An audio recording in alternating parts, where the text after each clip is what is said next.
This video explores the theme of honor and redemption in the matrixate work Antony and Cleopatra.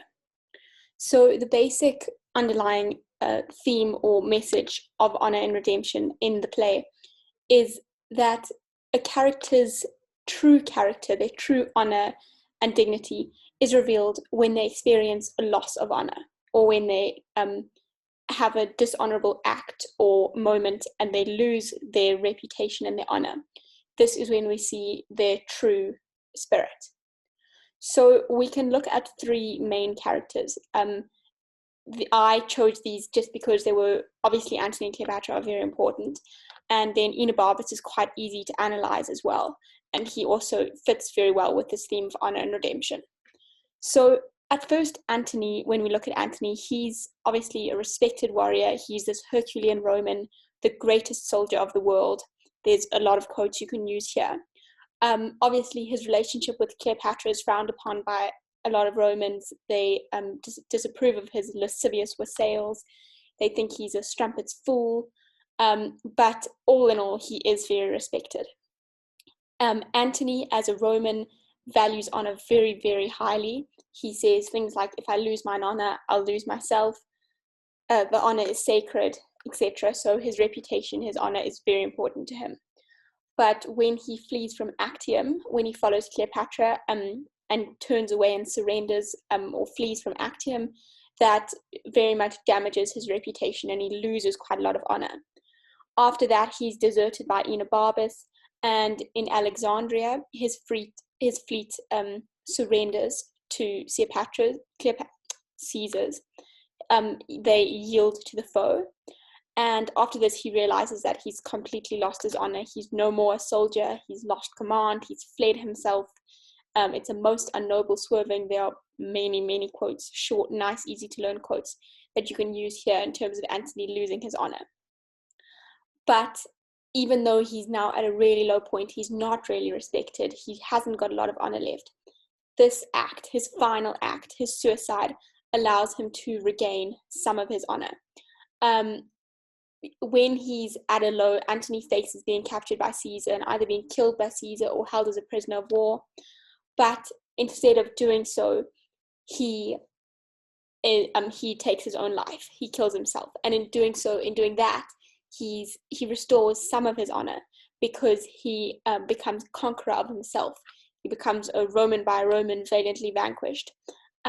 He doesn't allow Caesar to decide his fate. He chooses not to face the inevitable prosecution of disgrace and horror, which is quite a nice quote. And he chooses to die honorably instead.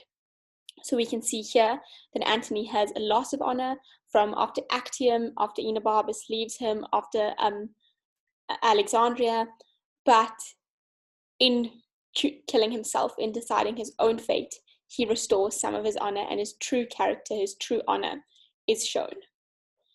For Cleopatra, it's quite a similar idea. At first, she's highly respected in Egypt. Obviously, in Rome, they know she's very powerful, but she's not as respected. She's seen as a bit of a gypsy, a whore. But in Egypt, she's this rare Egyptian, this most triumphant lady, whose own person beggared all description. She's a very formidable ruler. I think it's Enobarbus who says that she power breathes forth.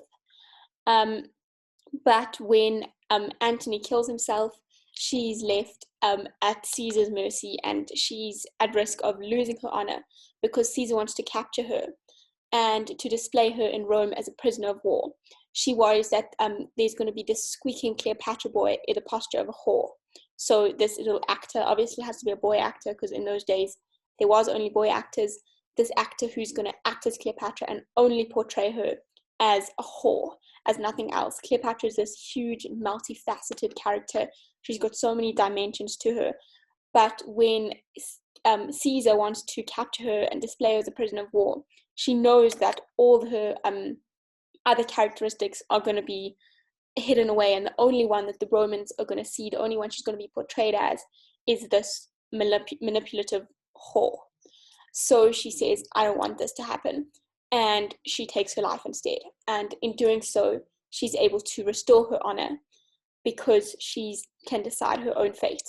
And in those days, suicide, when you have had a loss of honor, is seen as quite an honorable act. We see that Antony does it and Cleopatra does it.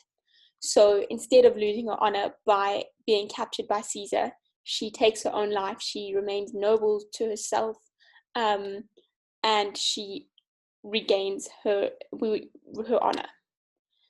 If we then look at Enobarbus, he's initially a very loyal follower of Antony. He's very close to Antony, but after Antony flees from Actium and starts to act a lot more passionately rather than logically, Enobarbus abandons Antony for Caesar.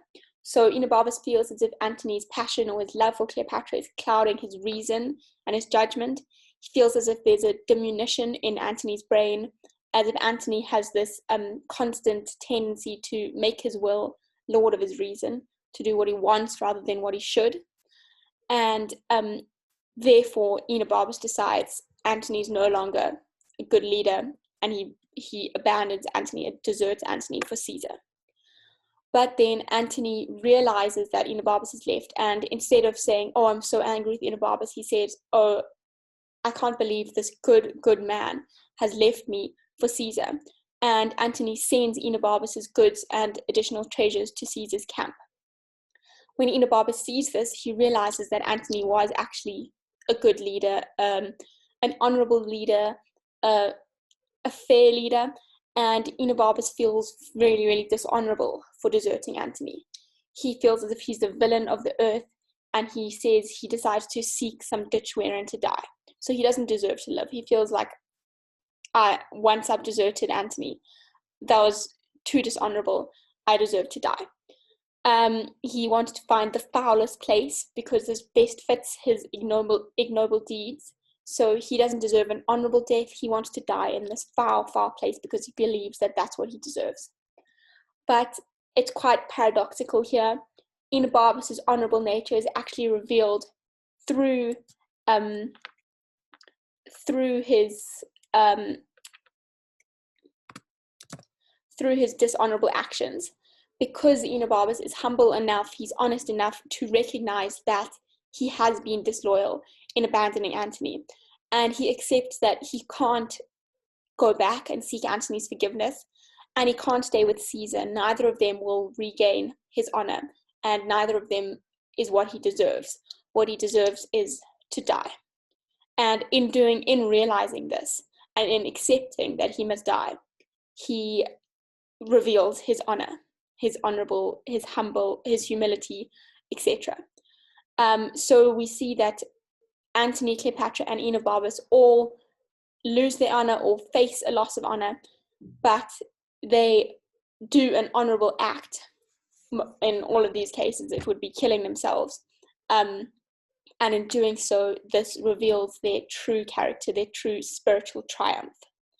So Antony, Cleopatra, and Enobarbus all experience a loss of dignity, but their final actions ultimately reveal their true honor and allow for spiritual triumph or spiritual victory. So if you get an essay on honor and on redemption, you can also relate this to nobility, integrity, any of those sort of themes. You could certainly look at Antony and Cleopatra, and if you had extra words and if you wanted some extra marks, Enobarbus is also a great character to look at. I do have a few essays on this on my Stuvia, where I'll provide the link below.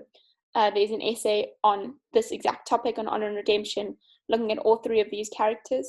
And there's also an essay on Antony and Cleopatra in terms of their nobility and loss of nobility, and whether or not they regain it.